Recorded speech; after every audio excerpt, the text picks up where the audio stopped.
دوستوں، عالمی وبا انسانیت کے لیے کوئی نئی چیز نہیں ہے۔ تاریخ میں ایسے بہت سے تباہ کن وبا آتے رہے ہیں جن کی وجہ سے انسانیت دنیا پر سے مٹتے رہ گئی۔ تو دوستوں، آج میں آپ کو تاریخ کے 5 سب سے بڑے جان لیوا وبا کے بارے میں بتانے جا رہا ہوں جن کے بارے میں آپ شاید پہلے نہیں جانتے ہوں گے، مگر اس سے پہلے ہمارے چینل کو سبسکرائب کرنا مت بھولیے گا۔ تو آئیے جانتے ہیں۔ Plug of Justinian. دوستوں، تاریخ میں 3 سب سے تباہ کن وبا ایک سنگل جراثیم یرسینیا پیسٹس کی وجہ سے پیش آئے۔ یہ ایک مہلک انفیکشن ہوتا ہے جس سے پلگ یا اردو میں طاعون کہا جاتا ہے۔ جسٹینین کا طاعون قسطنطنیہ، جو بازنطینی سلطنت کا دارالخلافہ تھا، جو آج استنبول کہلاتا ہے، وہاں 541 عیسوی میں مصر سے بحیرہ روم کے راستے بحری جہازوں میں موجود اناج پر لگنے سے پیش آیا تھا۔ یہ طاعون پہلے قسطنطنیہ میں، پھر پورے یورپ، ایشیا، نارتھ افریقہ اور عرب میں پھیلنے لگا، جس کی وجہ سے 3 سے 5 کروڑ لوگوں کی جان چلی گئی تھی، جو کہ اس وقت کی دنیا کی آدھی آبادی تھی۔ ڈیپال یونیورسٹی کے ہسٹری پروفیسر تھامس مکاتھس کے مطابق لوگوں کو کچھ سمجھ نہیں آ رہی تھی کہ اس وبا سے کیسے بچا جائے سوائے متاثرہ لوگوں سے دور رہنے کے۔ اور جہاں تک سوال ہے کہ یہ طاعون ختم کیسے ہوا، تو اس کا بہترین اندازہ یہی ہے کہ وبا کا شکار ہونے والی ایک بڑی آبادی کسی طرح بچ نکلی، اور جو بچے ان کی قوت مدافعت یا امیون سسٹم مضبوط تھا۔ Black death. دوستوں، آج ہمیں بہت سے میڈیا چینلز پر ایک لفظ سنائی دیتا ہے، کوارنٹائن یا قرنطینہ۔ تو یہ لفظ اسی وبا کی وجہ سے نکلا تھا۔ دوستوں، یہ طاعون کبھی ختم نہیں ہوا تھا، اور جب 800 سال بعد 1347 میں واپس آیا تو اس طاعون نے صرف 4 سال کے عرصے میں 20 کروڑ جانیں لے لی تھیں۔ اور یہ بیماری کیسے رکی؟ لوگوں کے پاس اس کا آج تک کوئی سائنٹیفکلی ثبوت موجود نہیں، مگر اس کا قرابت سے ضرور کوئی تعلق تھا۔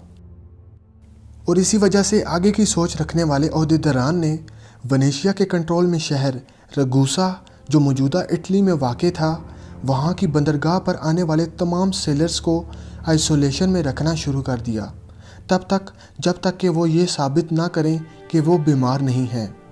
پہلے سیلرز یا کشتی ران کو جہازوں پر ہی 30 دن کے لیے رکھا جاتا تھا، جو کہ ونیشیا کا قانون بن چکا تھا۔ یہ قانون ٹرینٹینو کے نام سے جانا جاتا تھا۔ وقت گزرنے کے ساتھ ساتھ آئسولیشن کے دن 30 سے 40 کر دیے گئے، جس سے کوارنٹینو کہا جانے لگا، اور یہیں سے اس لفظ کا آغاز ہوا۔ The great plug of London. دوستوں، بلیک ڈیتھ طاعون کے بعد لنڈن میں کبھی بھی وبا کی بیماری رکی نہیں۔ طاعون ہر 20 سال بعد واپس آ جاتا تھا۔ 1348 سے لے کر 1665 تک، یعنی کہ 300 سال کے دورانیے میں 40 بار طاعون پھیلا، اور وہ بھی ہر بار نئی وبا کے ساتھ۔